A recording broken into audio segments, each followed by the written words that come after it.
जय संविधान दोस्तों। बाबा साहब आम्बेडकर जो हमारी आन बान और शान है, हमारी ताज है, उनका 135वां जयंती आप सबको बहुत बहुत शुभकामनाएं। मुझे पता है आज पूरा देश भर में या विदेश में भी बाबा साहब आम्बेडकर की जयंती धूमधाम के मनाया जा रहा है। मैं घर से बाहर नहीं निकल पाई क्योंकि मेरे हाथ में फ्रैक्चर आ गया है, जिसकी वजह से ट्रीटमेंट चल रहा है और मैं निकल नहीं पा रही हूँ। थोड़ा सा दिक्कत हो रहा था। अम्बेडकर के बारे में बताए और हम लोग बातचीत करें कि बाबा साहब की जयंती को जगह जगह पे मना तो रहे तमाम लोग, लेकिन कुछ सोशल मीडिया पे आके कुछ महिलाएं, खास दुख की बात यह है कि महिलाएं बाबा साहब के लिए कुछ उल्टा सीधा बयानबाजी करते हैं। मैं उन तमाम महिलाओं से बोलना चाहती हूँ कि मैं भी एक महिला हूँ। बाबा साहब हमारी आन बान और शान, हमारी ताज, हमारी आंखों का तारा है। बाबा साहब आम्बेडकर हमारे जीवन में योगदान दिया है। बाबा साहब ने हम महिलाओं के लिए जो कुछ किया है, सिर्फ ऐसा एक व्यक्ति रहा जिन्होंने हम महिलाओं को समझ पाए। नहीं तो पहले महिलाओं को समझने वाला कोई भी नहीं था। इस पुरुष प्रधान समाज के अंदर हम लोग रहते हैं। इस पुरुष प्रधान समाज में हम महिलाओं को कुचलने के सिवा और कुछ नहीं किया। कभी कुछ प्रथा बना के हम महिलाओं को भून देते थे, कभी कुछ प्रथा बना के हम महिलाओं को बाल विवाह कर देते थे। इस तरीके से पता चलते हुए आ रहे, जो इतिहास पढ़ने से पता चलेगा। लेकिन सोशल मीडिया पे जो बकवास करते रहते हैं ना कुछ महिलाएं, उनसे मैं बोलना चाहती हूँ, जो तुम बकवास कर रहे हो ना, ये बकवास भी इसीलिए कर पा रहे हो क्योंकि वो बाबा साहब ने तुम्हें राइट दे रखा है, तुम्हें राइट दिया है कि तुम बोल सकते हो।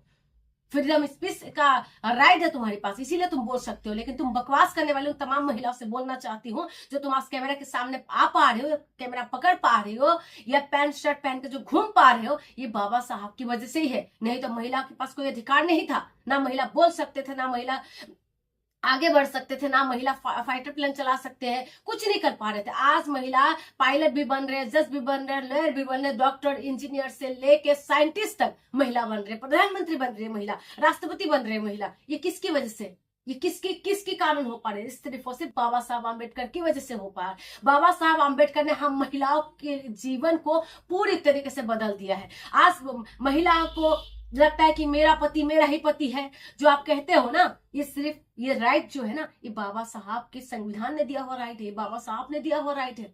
नहीं तो किसी की बस की बात नहीं थी कि महिलाओं को, एक महिला एक पुरुष 10 शादी कर लेते थे पुराने जमाने में। चला जाइए, ज्यादा नहीं, एक पीढ़ी आप आगे चला जाइए, आपको पता चल जाएगा किस तरीके से महिलाओं के साथ होते थे। आज भी हो रहा है, आज भी दहेज प्रथा के नाम से महिलाओं को मार देते, लेकिन उसके लिए कानून लाना पड़ा, कानून है आज। लेकिन आज लगातार जो है महिला को बचाने के लिए कानून लाना पड़ा। आज महिला जो आगे बढ़ पा रहे हैं ना, ये बाबा साहब की वजह से है। योगदान को हम कैसे भूल सकते हैं? हमारे जीवन में करके गए हैं ना, हम सात जन्म लेने के बाद भी नहीं चुका सकते। बाबा साहब की जयंती में मैं आप सबको शुभकामना देती हूँ और ये भी कहती हूँ कि बाबा साहब को सिर्फ रैली निकाल के ये बाबा साहब की मूर्ति लगाने से काम नहीं चलेगा। चारों को जन जन तक तो हमें पहुंचाना पड़ेगा। और महिलाओं से भी निवेदन करती हूँ कि आपके हाथ में फोन आ चुके हैं, स्मार्टफोन हर एक की महिलाओं के पास होगा, मैक्सिमम महिलाओं के पास ही है। एक बार बाबा साहब के बारे में लिख के टाइप करके आप देखिएगा कि बाबा साहब ने महिलाओं के लिए क्या कुछ किया, पता चल जाएगा। हमने भगवान को नहीं देखा, लेकिन हमने बाबा साहब को देखा है, उनके विचारों को पढ़ा है, मेरे जीवन में बहुत बड़ा योगदान दिया है। बहुत बहुत धन्यवाद बाबा साहब आपको, और तमाम जनता को भी बहुत बहुत थैंक्स, जो आज जोर शोर से बाबा साहब के विचारों को जन जन तक पहुंचाने की कोशिश कर रहे हैं। ये आज लोगों को ये अपना ताकत दिखा रहे हैं कि संविधान का क्या ताकत है, ये बाबा साहब ने जो हमें दे के गए। तो इसीलिए जयंती बनाइए, बड़ी खुशी से बनाइए।